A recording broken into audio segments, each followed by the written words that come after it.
सभी बालकों और बालिकाओं को मेरा प्यार भरा नमस्कार। आज हम लोग एक समान विद्युत क्षेत्र में रखे वैद्युत द्विध्रुव की बात करेंगे। बहुत सारी चीजें पढ़ने वाले हैं, तो चलिए देखते हैं कि क्या क्या चीजें हम लोग पढ़ने वाले हैं। सबसे पहले हम लोग एक समान विद्युत क्षेत्र में रखे वैद्युत द्विध्रुव पर बल आघूर्ण ज्ञात करेंगे। तो सबसे पहले हमारा काम होगा बल आघूर्ण ज्ञात करना। उसके बाद एक समान विद्युत क्षेत्र में वैद्युत द्विध्रुव को घुमाने में किया गया कार्य ज्ञात करेंगे। पहले बल आघूर्ण के बाद कार्य, और लास्ट में हम लोग ज्ञात करेंगे वैद्युत द्विध्रुव की स्थितिज ऊर्जा। ये तीनों ही चीजें आपस में संबंधित हैं, एक प्रक्रिया से होकर आपको गुजरना है। पहले बल आघूर्ण के बाद किया गया कार्य, और कार्य के बाद आप निकालेंगे स्थितिज ऊर्जा। लेकिन आगे बढ़ने से पहले क्या क्या चीजें आपको पता होनी चाहिए, जिसको कि हम लोग ऑलरेडी पढ़ चुके हैं। तो एक बार पुनरावृत्ति कर लेते हैं, एक बार उन चीजों को रिवाइज कर लेते हैं जो हमारे यहां पर काम आएंगी, जिसके बिना आज का ये लेक्चर आप समझ ही नहीं पाओगे। जैसे कि अगर मैं आपसे पूछता हूं बच्चा कि वैद्युत द्विध्रुव क्या है, अगर पता है तब तो अच्छी बात है, नहीं पता है तो अगर आपको वैद्युत द्विध्रुव ही नहीं पता है तो आगे की चीजें कैसे समझ में आएंगी। तो वैद्युत द्विध्रुव क्या है, द्विध्रुव आघूर्ण क्या है, एक समान विद्युत क्षेत्र क्या है, और अगर विद्युत क्षेत्र के अंदर कोई आवेश है तो उस पर कितना बल लगेगा। इन चीजों को एक बार समझ लेते हैं, एकदम फटाक से समझ लेते हैं। सबसे पहले वैद्युत द्विध्रुव क्या होता है बच्चा, जब समान परिमाण के दो विजातीय आवेश, जब समान परिमाण के दो विजातीय आवेश, यानी कि दोनों आवेशों का परिमाण तो बराबर रहेगा, लेकिन दोनों विजातीय होंगे, दोनों की प्रकृति अलग अलग होगी। एक धन आवेश होगा, एक ऋण आवेश होगा। अगर ये एक दूसरे से अल्प दूरी पर स्थित हों तब इस निकाय को नाम दिया जाता है वैद्युत द्विध्रुव का। क्लियर है ये? जब समान परिमाण के दो विजातीय आवेश एक दूसरे से अल्प दूरी पर स्थित हों तब इस निकाय को कहा जाता है वैद्युत द्विध्रुव। और अब बात करते हैं स्मॉल p। यही तो द्विध्रुव आघूर्ण है। द्विध्रुव आघूर्ण क्या होता है, इन दोनों में से कोई एक आवेश, क्योंकि दोनों आवेशों का परिमाण तो बराबर ही है, तो इन दोनों में से कोई एक आवेश ले लिया और उन दोनों आवेशों के बीच के गुणनफल को हम कहते हैं द्विध्रुव आघूर्ण। ये द्विध्रुव आघूर्ण का गणितीय रूप है। इसका भौतिक अर्थ अभी तक आपने नहीं समझा, इसका भौतिक अर्थ आप आज समझेंगे इस लेक्चर में। तो यह है वैद्युत द्विध्रुव। समान परिमाण के दो विजातीय आवेश एक दूसरे से अल्प दूरी पर स्थित होते हैं, तो उस निकाय को हम लोग कहते हैं वैद्युत द्विध्रुव। और द्विध्रुव आघूर्ण क्या है, उन दोनों में से कोई एक आवेश और उन दोनों के बीच की दूरी के गुणनफल को हम कहते हैं द्विध्रुव आघूर्ण। और अब बात करते हैं एक समान विद्युत क्षेत्र क्या है। एक समान विद्युत क्षेत्र, जिसको कि हम लोग समांतर लाइनों से प्रदर्शित करते हैं। एक समान विद्युत क्षेत्र, एक समान विद्युत क्षेत्र ऐसा विद्युत क्षेत्र जिसके प्रत्येक बिंदु पर, आप कोई सा भी बिंदु ले लीजिए, जिसके प्रत्येक बिंदु पर विद्युत क्षेत्र का परिमाण और दिशा समान होती है। यानी विद्युत क्षेत्र के हर एक जगह पर, हर एक बिंदु पर विद्युत क्षेत्र का परिमाण और दिशा समान होता है। यह था एक समान विद्युत क्षेत्र। और अब अगर मान लीजिए कि विद्युत क्षेत्र के अंदर किसी बिंदु पर एक आवेश है, मान लीजिए कि यह विद्युत क्षेत्र E है, और इस विद्युत क्षेत्र के अंदर किसी बिंदु पर एक आवेश Q है, तो विद्युत क्षेत्र के कारण उस आवेश पर एक बल लगता है। उस बल का फॉर्मूला क्या है बच्चा, वेक्टर F इक्वल टू हो जाएगा Q इंटू वेक्टर E। ये भी आपको पता होना चाहिए। अगर ये सारी चीजें अगर ये सारी चीजें आपको पता नहीं है तब तो ये आप समझने से रहे। तो ये है विद्युत द्विध्रुव, द्विध्रुव आघूर्ण, एक समान विद्युत क्षेत्र, और विद्युत क्षेत्र के अंदर किसी बिंदु पर अगर एक आवेश है तो उस आवेश पर इतना बल लगेगा, vector F equal to Q into vector E। और एक चीज और बहुत इंपॉर्टेंट पॉइंट, अगर ये आवेश धन आवेश है, अगर ये आवेश धन आवेश है तो उस आवेश पे लगने वाला बल इस विद्युत क्षेत्र की दिशा में ही होगा। अगर वो आवेश धन आवेश है तो धन आवेश पे लगने वाला बल विद्युत क्षेत्र की दिशा में ही होता है, लेकिन अगर वो ऋण आवेश है तो उस आवेश पे लगने वाला बल विद्युत क्षेत्र के विपरीत दिशा में होगा। क्या ये चीजें क्लियर हैं आपको? पहली बात तो ये कि अगर विद्युत क्षेत्र के अंदर कोई आवेश है, किसी बिंदु पर कोई आवेश स्थित है तो उस आवेश पे इतना बल लगेगा। और ये आया कहां से? ये यहां से आया है बच्चा, वेक्टर E इक्वल टू ये होता है ना, तो यहां से अगर आप बल निकालना चाहो तो क्या आपको ये नहीं मिलेगा? ओके, यही मिलेगा, vector F equal to Q into vector E। Vector F और वेक्टर E दोनों का डायरेक्शन सेम होगा अगर ये धनावेश है तो। बल की दिशा विद्युत क्षेत्र की दिशा में ही होती है अगर ये धनावेश है तो, लेकिन अगर ये आवेश ऋण आवेश हुआ तो उस आवेश पर लगने वाला बल, ऋण आवेश पर लगने वाला बल विद्युत क्षेत्र के विपरीत दिशा में होगा। चलिए अब आते हैं हम लोग अपने मेन मुद्दे पर कि आपके पास एक समान विद्युत क्षेत्र है, एक समान विद्युत क्षेत्र है और उस विद्युत क्षेत्र के अंदर कोई विद्युत द्विध्रुव रखा गया है किसी एंगल पर, किसी कोण पर। हालात का जायजा लेते हैं, जायजा ले रहा हूं मैं, जायजा मतलब थोड़ा सा देखते हैं क्या क्या चीजें हैं। सबसे पहले क्या है आपके पास है एक समान विद्युत क्षेत्र। ओके, आपके पास है एक समान विद्युत क्षेत्र, तो ये मैंने बना लिया एक समान विद्युत क्षेत्र। ओके, अच्छा इसकी जरूरत नहीं है, इतना लंबा नहीं जाएंगे हम लोग, इतने में काम चल जाएगा। ये है एक समान विद्युत क्षेत्र, और अगर ये एक समान विद्युत क्षेत्र है तो कहने का तात्पर्य क्या है कि इसके हर एक बिंदु पर विद्युत क्षेत्र का परिमाण और दिशा सेम होगा। डायरेक्शन किधर है बच्चा? डायरेक्शन इस एरो के डायरेक्शन में ही है। समझ लीजिए जो विद्युत क्षेत्र है वो ऐसा है, हॉरिजॉन्टल यानी कि क्षैतिज समतल में है ऐसा। ये है एक समान विद्युत क्षेत्र, डायरेक्शन इधर की तरफ है। ओके, पूरा देखो आपके दिमाग में चीजें जो है एक पिक्चर की तरह चलनी चाहिए। ये है विद्युत क्षेत्र, एक समान विद्युत क्षेत्र इधर की तरफ है। ओके, और इस एक समान विद्युत क्षेत्र में एक विद्युत द्विध्रुव है किसी भी कोण पर। ये किसी कोण पे हमने बना लिया, इसको मैं कलर दे देता हूं हरे कलर का, ठीक है। Okay okay okay okay okay okay, ये हो गया आपका एक आवेश, ये हो गया आपका एक आवेश।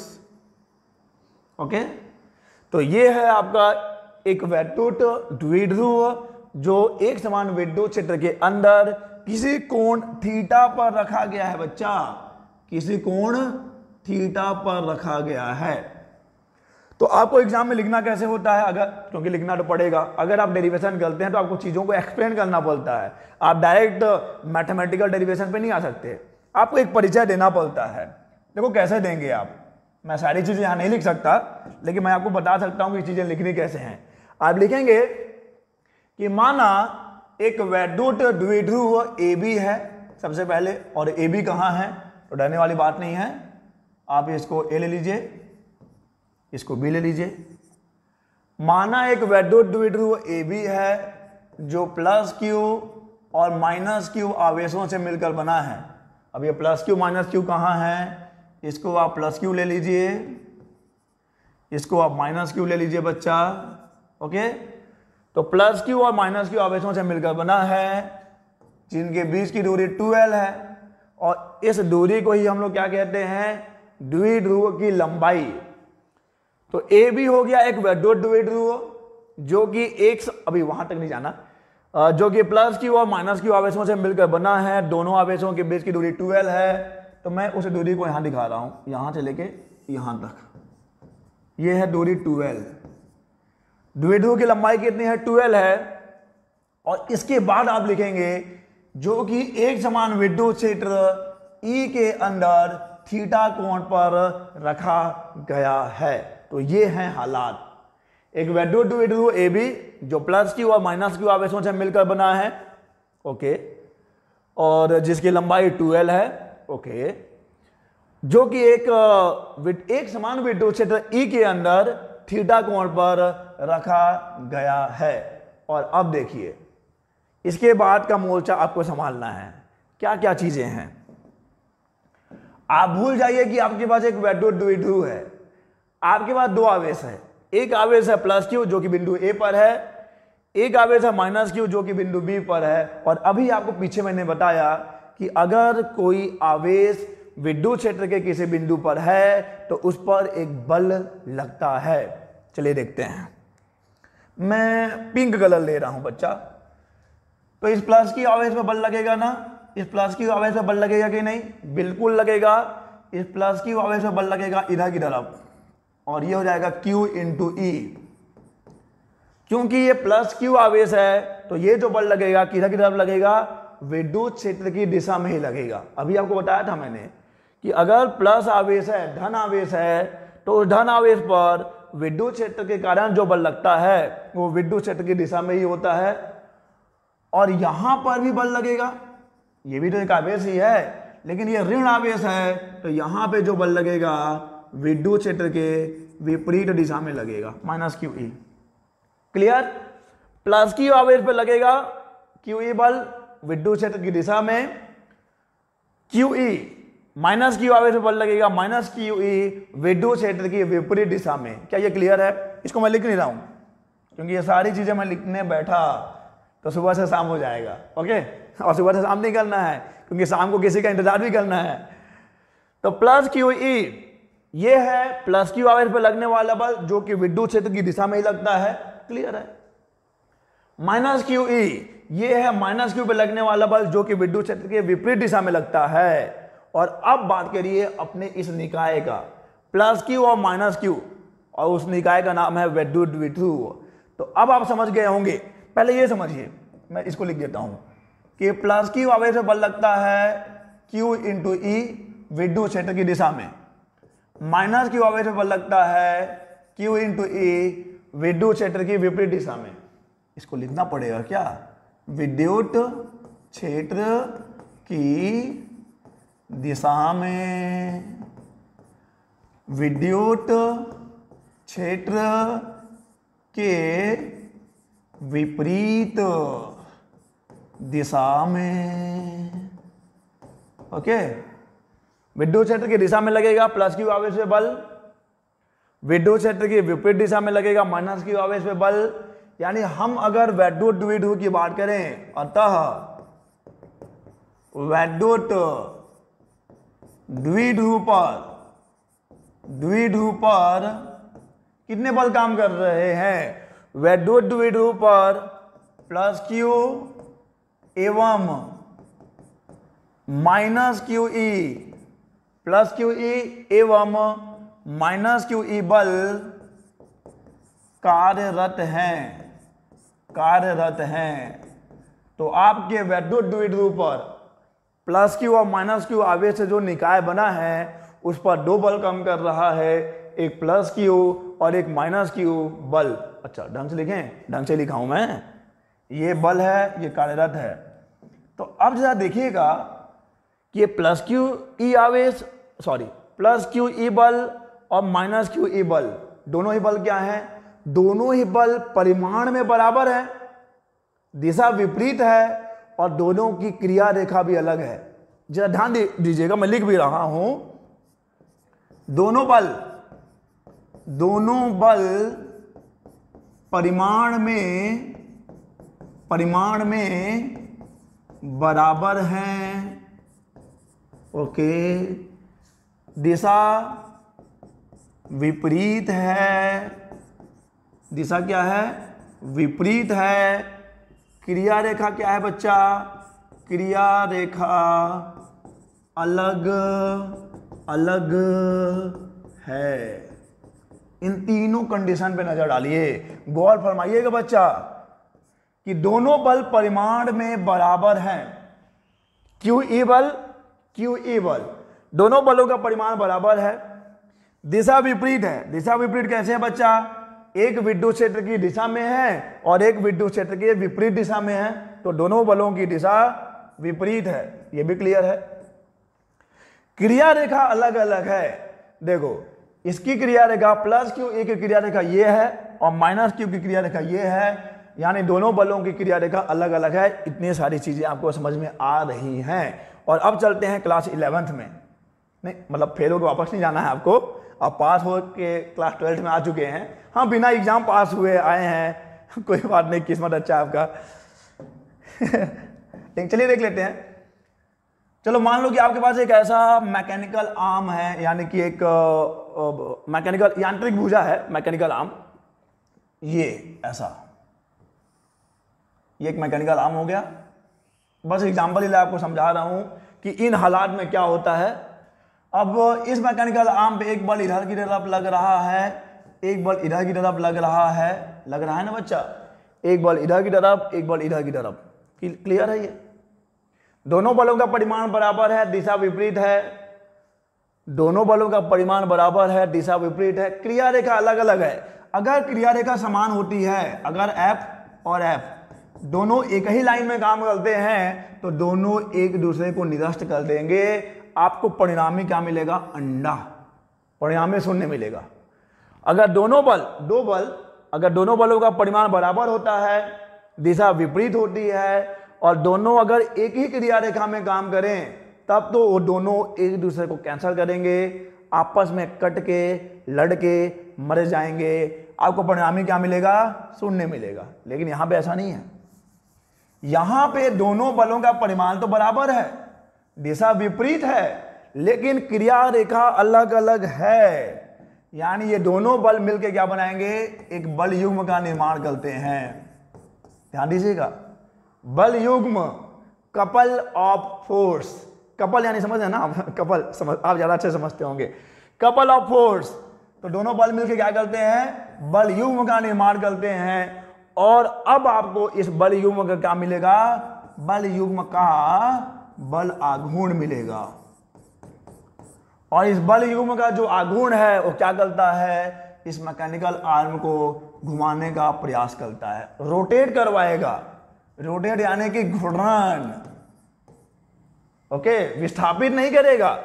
ऐसा नहीं है कि ये दोनों बल इसको मिलकर कहीं ले नहीं जा रहे हैं, उसे इस बिंदु के परिधि क्या करवाएंगे? घूर्णन गति करवाने लग जाएंगे। किसी भी बल का जो घूर्णी प्रभाव होता है, the turning effect of any force, okay, तो यहां दो फोर्स हैं, तो इस बल युग्म का क्या मिलेगा आपको? बल आघूर्ण मिलेगा। और अब आपको याद होना चाहिए, हाँ भले से आप बिना एग्जाम पास होके आ गए हैं, लेकिन ज्ञान तो साथ लेकर आए होंगे आप, ज्ञान आपको साथ लेकर आना है। बल आघूर्ण टाउ क्या होता है? कोई भी एक बल ले लीजिए, एक बल इनटू दोनों बलों के बीच की लंबवत दूरी, दोनों बलों के बीच की लंबवत दूरी, क्या यही होता है टॉर्क? क्या यही होता है टॉर्क? क्या यही होता है बल आघूर्ण? एक बल इनटू दोनों बलों के बीच की दूरी। कंडीशन आपको समझ में आ रहा है कि आपने हालात का जायजा ले लिया है। दो बल हैं, बराबर हैं, विपरीत हैं, दोनों की क्रिया रेखा अलग अलग है, दोनों क्या करते हैं? बल युग्म का निर्माण करते हैं। और इस बल युग्म का आघूर्ण क्या होता है? एक बल इनटू दोनों बलों के बीच की लंबवत दूरी होती है। चलिए, अब जब आप इस हालात को समझ गए हैं, तो क्या हालात यहां पे भी वही हैं? क्या यहां पे भी वही हालात बने हैं? क्या यहां पर आपके पास एक ऐसा द्विध्रुव आघूर्ण है, सॉरी द्विध्रुव है, ये हो गया द्विध्रुव नीले कलर का, और इस द्विध्रुव पर एक बल लग रहा है इधर की तरफ बच्चा, ये है Q इंटू E बल, और एक बल लग रहा है इधर, ये है Q इंटू E बल। दोनों बलों का परिमाण बराबर है, दिशा विपरीत है, और ये जो दूरी है ये 2L है, इसमें कोई दिक्कत नहीं है। इसका नाम A है, इसका नाम B है। तो क्या होगा यहां पर? कंडीशन मैं पहले पीछे लिख चुका हूं कि दोनों बल बराबर है, दिशा विपरीत है, क्रिया रेखा अलग अलग है। अतः, उसके आगे लिख रहा हूं मैं, अतः दोनों मिलकर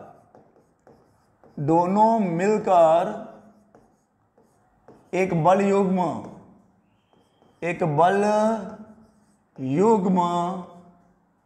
Q इंटू ई बल युग्म का निर्माण करते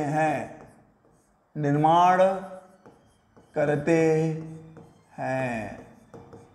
ओके, तो QE और QE यहां पे बल युग्म का निर्माण हो गया। और अब देखिए इस बल युग्म का आघूर्ण, अब आगे ट्विस्ट तो अब है, इस बल युग्म का आघूर्ण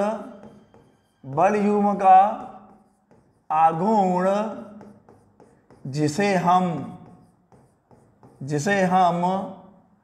प्रत्यानयन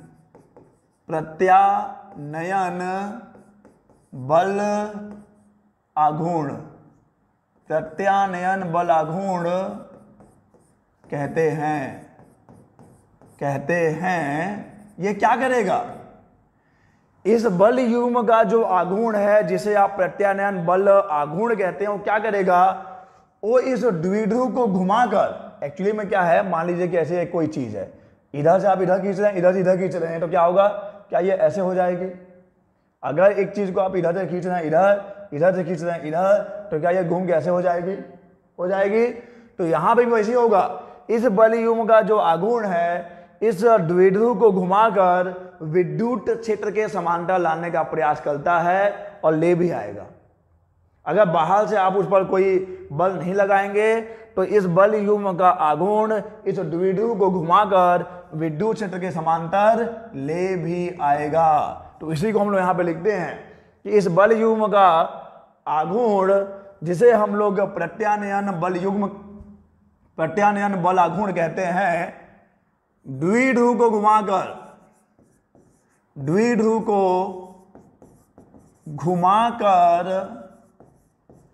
विद्युत क्षेत्र के समांतर लाने का प्रयास करता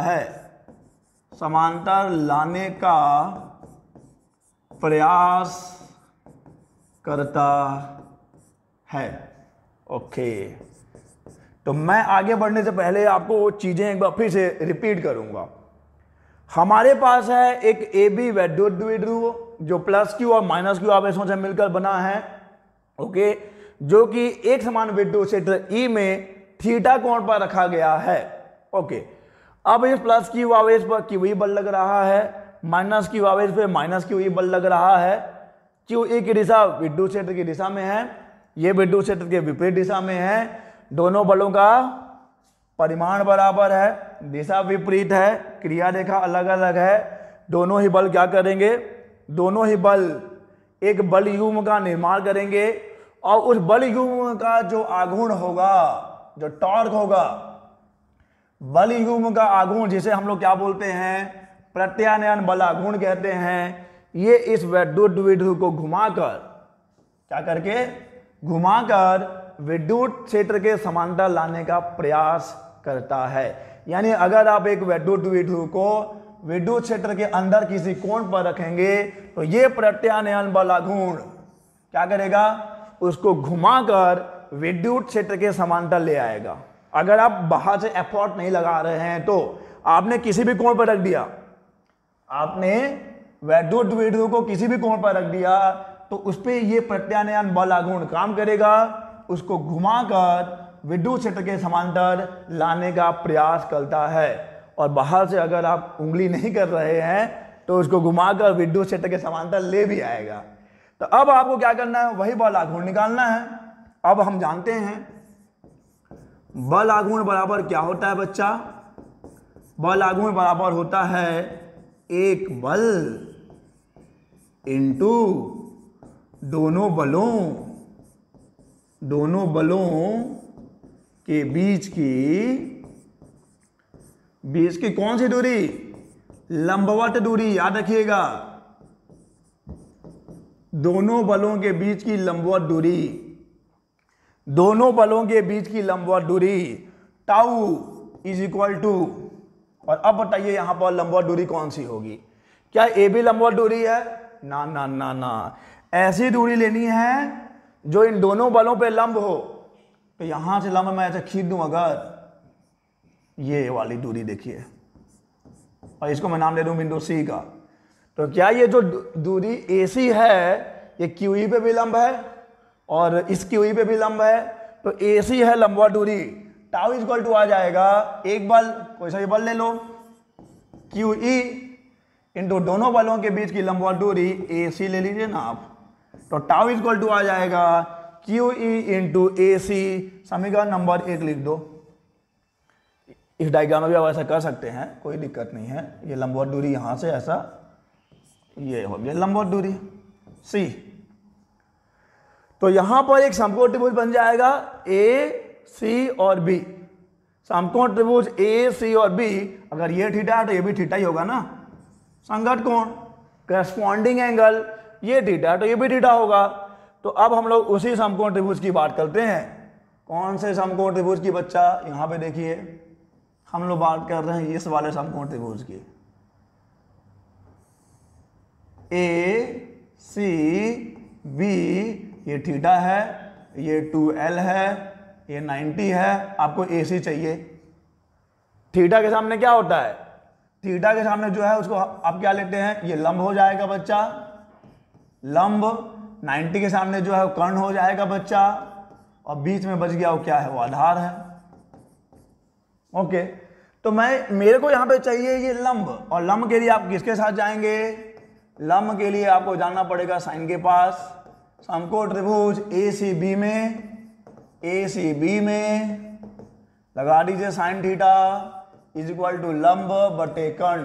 क्या यही है? Sine theta is equal to लंब बटे कर्ण। तो sine theta is equal to लंब कितना है दोस्त?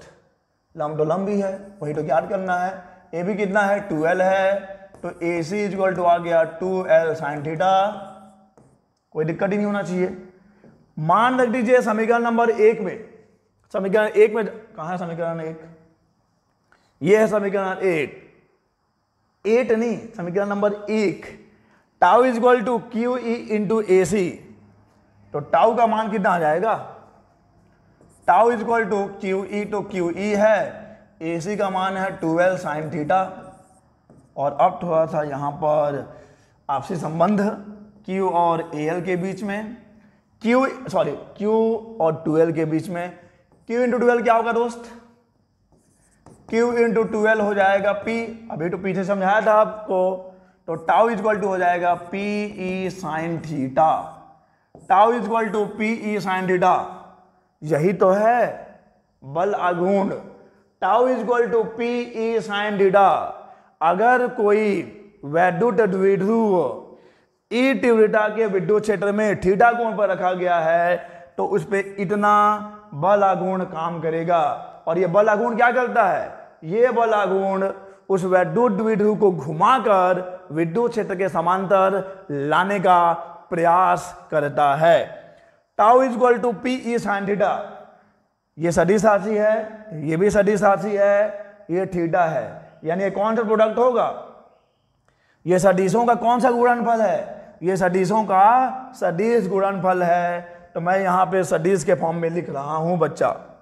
ओके, इसको मत देखिएगा, ये बात का रिजल्ट है, ये मैं छुपा दूं नहीं तो आपका ध्यान भंग हो जाएगा। अब इसको आप जूम करके पढ़ने की कोशिश भी नहीं करिएगा, आप पढ़ ही नहीं पाएंगे आप उसको। तो बच्चा अगर मैं सदिश रूप में लिखूंगा तो vector tau is equal to हो जाएगा vector P cross vector E। अगर सदिश रूप में लिखेंगे तो vector tau is equal to हो जाएगा vector P cross vector E। Vector tau is equal to हो जाएगा vector P cross vector E। Clear है? ये बिल्कुल क्लियर होगा। क्लियर क्यों नहीं होगा? और अब इस टाउ की वेक्टर टाउ यानी कि बल आघूर्ण एक सदिश राशि है, तो इसका डायरेक्शन क्या होगा? इसका डायरेक्शन होगा वेक्टर P और वेक्टर E। वेक्टर P और वेक्टर E मिलकर जो एक समतल बनाएंगे। आपको शायद याद नहीं होगा, एक दाहिने हाथ का स्क्रू रूल भी है, तो समझाते हैं कि मान लीजिए एक सदिश ऐसा है, एक सदिश है A, एक सदिश है B। ये एक सदिश A हो गया, ये एक सदिश बी हो गया, दोनों के बीच का कोण थीटा हो गया। तो यहाँ पे एक वेक्टर सी है जो कि vector A cross vector B है, तो इस वेक्टर सी का डायरेक्शन क्या होगा? इस वेक्टर सी का डायरेक्शन होता है वेक्टर ए और वेक्टर बी मिलकर जो एक समतल बनाते हैं उस समतल के लंबवत। और लंबवत यानी कि अगर मान लीजिए वेक्टर ए और वेक्टर बी इस बोर्ड के समतल में है तो वेक्टर सी क्या होगा? इस समतल के लंबवत होगा, ऐसा। ये देखो उस समतल में नहीं है, आप समझ सकते हो ये किधर है। वेक्टर सी जो होगा इस समतल के लंबवत ऐसे होगा बाहर की तरफ। अगर मान लीजिए वेक्टर ए वेक्टर बी, ये वेक्टर ए है ये वेक्टर बी है, तो वेक्टर सी ऐसा होगा। क्लियर है ये? अगर वेक्टर ए ऐसा है वेक्टर बी ऐसा है तो वेक्टर सी ऐसा होगा। अभी कैसा है? वेक्टर ए ऐसा है वेक्टर सी ऐसा है, तो ये ऐसा हो जाएगा। सॉरी, वेक्टर ए ये है, वेक्टर बी इधर है, तो वेक्टर सी इधर हो जाएगा। जो क्रॉस प्रोडक्ट होता है वेक्टर सी, वेक्टर ए और वेक्टर बी का क्रॉस प्रोडक्ट अगर वेक्टर सी है तो ये वेक्टर सी का डायरेक्शन क्या होगा? ए और बी इन दोनों वेक्टर का जो समतल होगा उसके लंबवत।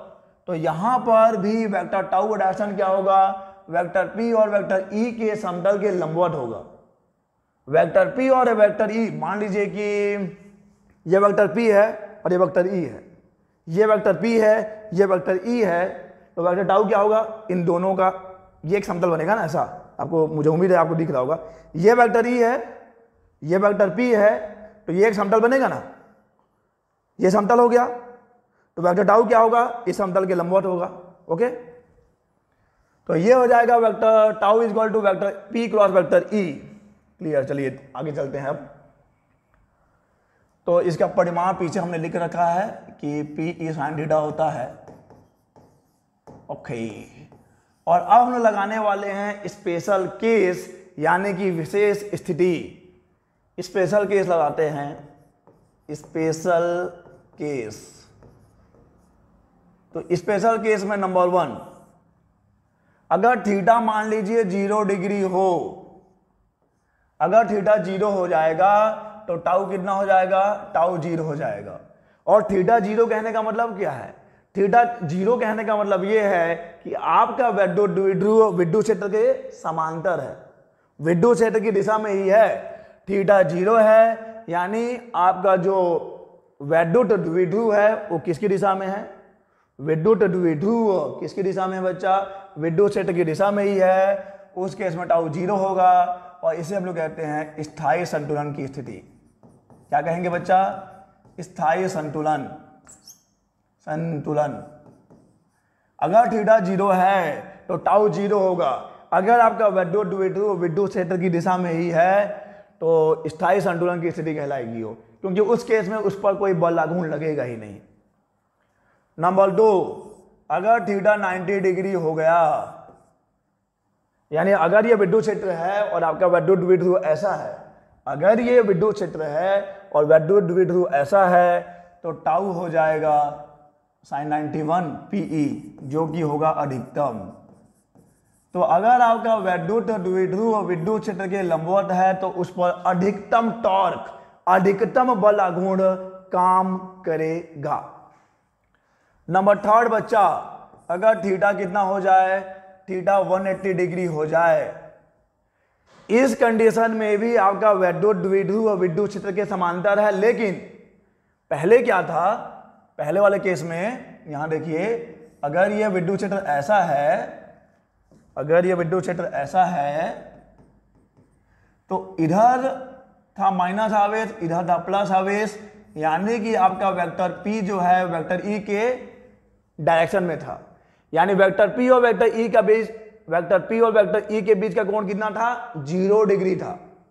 जब हम लोग बोल रहे हैं ना कि थीटा 0 है, तो हम लोग किसके किसके बीच के कोण की बात करते हैं? हम लोग वेक्टर P और वेक्टर E के बीच के कोण की बात करते हैं। और आपको पता है कि जो वेक्टर P है, जो द्विध्रुव आघूर्ण है, वो माइनस से प्लस की ओर होता है। कहां से कहां की ओर होता है? माइनस से प्लस की ओर होता है। तो वेक्टर P अगर वेक्टर E के डायरेक्शन में है तो टाउ 0 होगा, और अगर ये विद्युत द्विध्रुव ऐसा हो जाए तो ये उसके लंबवत हो जाएगा वेक्टर P, तो अधिकतम होगा। लेकिन अब मान लीजिए माइनस इधर हो जाए, प्लस इधर हो जाए, इस केस में वेक्टर P इधर होगा, क्योंकि वेक्टर P का डायरेक्शन क्या होता है?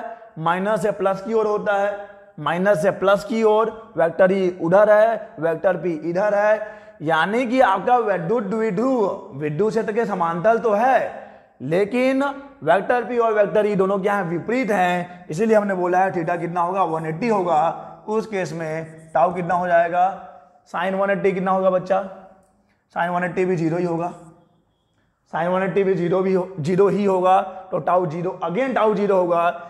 जैसे ही लेकिन इसको हम लोग बोलेंगे अस्थायी संतुलन, अस्थायी संतुलन, क्या बोलेंगे, अस्थायी संतुलन। जरा ध्यान दीजिएगा, फिर से दोहरा रहा हूं मैं, vector tau is equal to vector P cross vector E, tau is equal to P E sine theta. ये है एक वैद्युत द्विध्रुव पर लगने वाला बल आघूर्ण। कंडीशन, थीटा जीरो है तो टाउ जीरो होगा, इसे आप बोलेंगे स्थायी संतुलन। थीटा 90 है तो tau is equal to P E होगा, जो कि है अधिकतम। थीटा 180 है तो टाउ अगेन जीरो होगा, इसे बोलेंगे हम लोग अस्थायी संतुलन। ये स्थायी संतुलन है, ये अस्थायी संतुलन है। और याद रखिएगा थीटा किसके किसके बीच का कोण है, थीटा पी और ई के बीच का कोण है। तो जब हमने बोला है कि थीटा जीरो है, यानी वेक्टर पी, अगर ये वेक्टर पी है और ये वेक्टर ई है, तो दोनों एक ही डायरेक्शन में होगा। वेक्टर पी और वेक्टर ई दोनों एक ही डायरेक्शन में होगा, और लंबवत है तो ऐसा हो जाएगा, और विपरीत दिशा में है तो ऐसा हो जाएगा। वेक्टर पी वेक्टर ई दोनों विपरीत दिशा में हो जाएंगे, तो थीटा इज इक्वल टू 180 हो जाएगा। क्लियर है ये? तो ये है एक समान विद्युत क्षेत्र में रखे वैद्युत द्विध्रुव पर लगने वाला बल आघूर्ण। लेकिन मैंने आपको बोला था कि यहां पर ना आप इस वेक्टर P के किसको समझेंगे, भौतिक अर्थ को भी समझेंगे। उसका फॉर्मूला तो आपको मालूम है कि वेक्टर P क्या होता है, vector P is equal to Q into 2L होता है। Vector P is equal to Q into 2L। Okay, अच्छा दिखा सकते हैं आप, अगर वेक्टर फॉर्म में लिखा है तो P इज इक्वल टू क्या होता है, Q इंटू 2L होता है। तो गणितीय रूप में आप यही पढ़ते आए हैं कि एक आवेश और दोनों आवेशों के बीच की दूरी के गुणनफल को हम लोग द्विध्रुव आघूर्ण कहते हैं। लेकिन अभी आप समझेंगे उसका भौतिक अर्थ क्या है, जो कि आप इस फॉर्मूले से निकालेंगे। मान लीजिए कि एक वैद्युत द्विध्रुव जो विद्युत क्षेत्र के लंबवत रखा हुआ है, मान लेते हैं, माना यदि लिख लेते हैं, सॉरी यदि हम लोग कंडीशन लगा लेते हैं, यदि थीटा कितना हो, 90 डिग्री हो, थीटा कितना है, 90 डिग्री है, यानी कि एक वैद्युत द्विध्रुव विद्युत क्षेत्र के लंबवत रखा है, और जिस विद्युत क्षेत्र में रखा है उसकी तीव्रता 1 है। तो अब आप इसको सम्मिलित रूप में कैसे बोलेंगे कि एक वैद्युत द्विध्रुव एकांक तीव्रता वाले विद्युत क्षेत्र के लंबवत रखा हुआ है। फिर से समझिए, थीटा 90 है, यानी कि वैद्युत द्विध्रुव विद्युत क्षेत्र के लंबवत है। E इज इक्वल टू 1 है, यानी कि जिस विद्युत क्षेत्र की बात हो रही है उसकी तीव्रता एकांक है। तो आप इसको सम्मिलित रूप में कैसे बोलेंगे कि यदि एक वैद्युत द्विध्रुव एकांक तीव्रता वाले विद्युत क्षेत्र के लंबवत रखा हुआ है, E1 हो गया, साइन 90 1 हो गया, साइन 90 है ना, 1 हो गया, तो टाउ क्या हो जाएगा बच्चा, टाउ P हो जाएगा। अब आया समझ में, अब आया समझ में, P कुछ और नहीं है, P एक बल आघूर्ण ही है। Tau is equal to P कुछ और नहीं है, P एक बल आघूर्ण ही है। और बल आघूर्ण आप समझते हैं, tau is equal to P, यानी P जो है जिसे आप द्विध्रुव आघूर्ण बोल रहे हैं, वो एक बल आघूर्ण ही है। जिसे आप द्विध्रुव आघूर्ण बोल रहे हो वो एक बल आघूर्ण ही है। लेकिन क्या पूरे के पूरे बल आघूर्ण को आप द्विध्रुव आघूर्ण बोलोगे? नहीं, पूरे के पूरे बल आघूर्ण को आप द्विध्रुव आघूर्ण नहीं बोलोगे, केवल उतने ही बल आघूर्ण को द्विध्रुव आघूर्ण बोलोगे जो उस वैद्युत द्विध्रुव पे तब लगेगा जब वो विद्युत क्षेत्र के लंबवत है और विद्युत क्षेत्र की तीव्रता कितनी है, एकांक है। यानी इसको आप ऐसे परिभाषित करेंगे, अर्थात यानी कि अतः, मैं थोड़ा सा आराम कर रहा हूं, अतः द्विध्रुव आघूर्ण उस बल आघूर्ण के बराबर होता है। ध्यान सुनिएगा, किसी भी चीज को कैसे परिभाषित करना है, ऐसे कई जगह आपको परिभाषित करना पड़ेगा। आप रट्टा मार के नहीं जा सकते, हर बार आपको समझना पड़ेगा, टेक्निक सीखना पड़ेगा। यानी कि द्विध्रुव आघूर्ण P जो है, द्विध्रुव आघूर्ण उस बल आघूर्ण के बराबर होता है जो वैद्युत द्विध्रुव पे तब लगता है जब वह एकांक तीव्रता वाले विद्युत क्षेत्र के लंबवत रखा हुआ हो। किसी भी वैद्युत द्विध्रुव का द्विध्रुव आघूर्ण क्या है? किसी भी वैद्युत द्विध्रुव का द्विध्रुव आघूर्ण O वाला टॉर्क होता है, O वाला बल आघूर्ण होता है जो द्विध्रुव पे तब लगता है जब वह द्विध्रुव एकांक तीव्रता वाले विद्युत क्षेत्र के लंबवत रखा जाता है। इसी परिभाषा की हमने यहां बात की है। ओहो हो, इसी परिभाषा को हमने यहां लिखा है। देखिए, इस परिभाषा को हमने छुपा के रखा था आपके लिए, समझ लीजिए। किसी वैद्युत द्विध्रुव का आघूर्ण उस प्रत्यानयन बल युग्म के आघूर्ण के बराबर होता है जो वैद्युत द्विध्रुव पर उस समय कार्य करता है जबकि उसे एकांक तीव्रता के एक समान विद्युत क्षेत्र के लंबवत रखा जाता है। किसी भी वैद्युत द्विध्रुव का द्विध्रुव आघूर्ण वह बल आघूर्ण होता है जो द्विध्रुव आघूर्ण पे उस समय लगता है जब उस वैद्युत द्विध्रुव को एकांक तीव्रता वाले विद्युत क्षेत्र के लंबवत रखा जाता है। ओके, फिर से दोहरा रहा हूं मैं, क्या क्या चीजें आपने की हैं, काफी पीछे चले गए हम लोग बात कर रहे हैं बल आघूर्ण की। अगर आप एक वैद्युत द्विध्रुव को एक समान विद्युत क्षेत्र में किसी कोण पर रखेंगे तो उस पर बल आघूर्ण लगेगा। ये तो क्लियर हो गया, बल आघूर्ण लगेगा। और वो बल आघूर्ण क्या करता है? वैद्युत द्विध्रुव को घुमाकर विद्युत क्षेत्र के समांतर लाने का प्रयास करता है। कैसे ज्ञात करना है? Plus Q E, plus Q पे लगने वाला बल है जो विद्युत क्षेत्र की दिशा में ही लगता है। Minus Q E, minus Q R पर लगने वाला बल है जो विद्युत क्षेत्र के विपरीत दिशा में लगता है। और पूरा ऑब्जर्वेशन करने के बाद, परीक्षण करने के बाद क्या दिख रहा है आपको कि ये वाला बल और ये वाला बल दोनों परिमाण में बराबर हैं, दिशा विपरीत है, क्रिया रेखा अलग अलग है। यानी दोनों क्या करेंगे? एक बल युग्म का निर्माण करेंगे। और बल युग्म का आघूर्ण जो बनेगा, जिसे आप बोलोगे प्रत्यानयन बल आघूर्ण, ये क्या करेगा? इस वैद्युत द्विध्रुव को घुमाकर विद्युत क्षेत्र के समांतर लाने का प्रयास करता है। और बल आघूर्ण होता है एक बल इंटू दोनों बलों के बीच की लंबवत दूरी। एक बल आपने ले लिया, दोनों बलों के बीच की दूरी AC है, और AC निकालना बड़ी बात नहीं है। आप समकोण त्रिभुज कहां जाएंगे? ACB में आप साइन थीटा लगा लेंगे, आपको AC मिल जाएगा। AC का मान रखेंगे, आपको टाउ इक्वल टू मिल जाएगा PE साइन थीटा। तो ये है बल आघूर्ण। बल आघूर्ण है जब आप एक वैद्युत द्विध्रुव को एक समान विद्युत क्षेत्र में थीटा कोण पर रखेंगे तो इतना बल आघूर्ण उसके ऊपर लगेगा, और यही उसको घुमाकर विद्युत क्षेत्र के समांतर लाने का प्रयास करता है। Vector tau is equal to vector P cross vector E। इस वेक्टर टाउ की दिशा क्या होगी? वेक्टर E और वेक्टर P का जो प्लेन होगा, जो समतल होगा, उसके लंबवत। स्पेशल केस हमने लगाया है, थीटा 0 है तो टाउ 0 हो जाएगा, ये स्थायी संतुलन है। थीटा 90 है तो टाउ इक्वल टू P हो जाएगा, ये अधिकतम है। थीटा 180 है तो टाउ इक्वल टू 0 हो जाएगा, जो कि अस्थायी संतुलन कहलाएगा। इसके बाद हमको इस P को परिभाषित करना है।